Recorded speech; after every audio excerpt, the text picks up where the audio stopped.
brief intro. Just to introduce Chris Pons, the Hackney City Farm manager, and they're going to talk briefly about the film they've created to celebrate the 40th anniversary of their existence.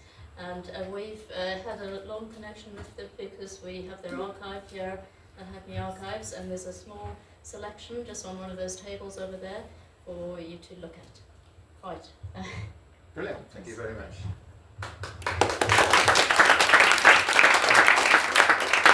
Thank you very much. My name is Chris Pounds. I'm the farm manager at Hackney City Farm. I've been there since the year 2000, thinking that I was going to work there for a few years, and I've been there 25, which is a bit shocking. When I started there, I felt I was a bit of a new boy, and the project had been going a long time, and I've now been working at the project more than half of its life, which is also a bit shocking.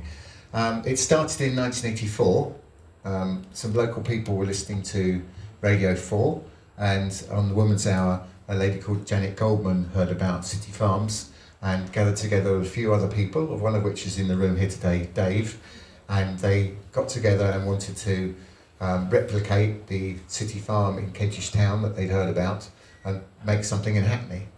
Now I'm likely to get some of this detail wrong because Dave sat in the room, but let's just go on anyway.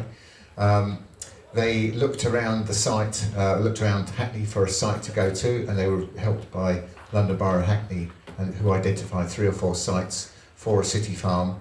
And back then it was a relatively easier exercise to find a site and to get some funding and to start the farm.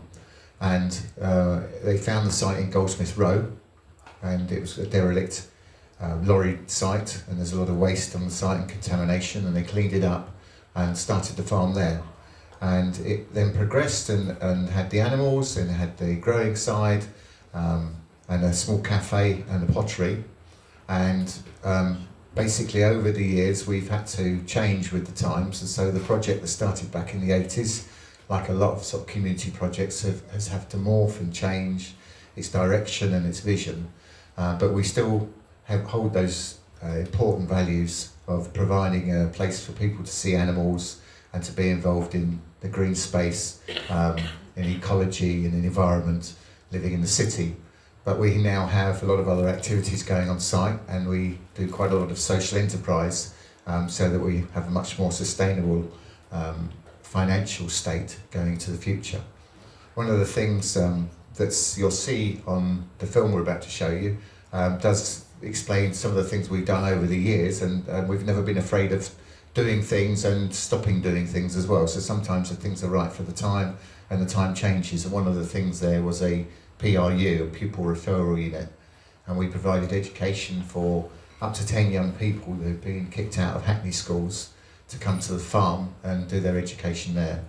And also in the audience today is one of the teachers that helped with that project over the years. We had about 200 young people come through who had fallen out of the mainstream school system but come to the farm and get their their GCSEs in Maths and English. And we had something like a 98% success rate because of the people working there and because of the farm. As we approached the 40th year, which is last year, we wanted to make a film all about City Farm and what it stood for and how it became. And instead of having our staff and our long-term volunteers doing that, we felt it would be much better to put a call out and get some other people to make it and get involved in the project. And that's kind of how the farm works. We tend to do things often novel or backward, and we tend to do things ourselves and in quite an unusual way. So what we did was we put a call out for anybody who wants to be involved in a film to come and help us make it. And that meant from researching it to producing it, actually filming it, editing it, doing the sound, the light, the publicity. And we were lucky enough to have 12 volunteers, some of which are here today, who've produced this fantastic film. It's just been a delight in 6 months that we've been working with them for them to produce this film. And we feel that it reflects the farm very, very well, and it reflects it from an outsider's point of view as well. So I'm sure they will be happy to answer any questions afterwards. I certainly will as well. But thank you very much for coming this afternoon, and I hope you enjoy what we've got to show you.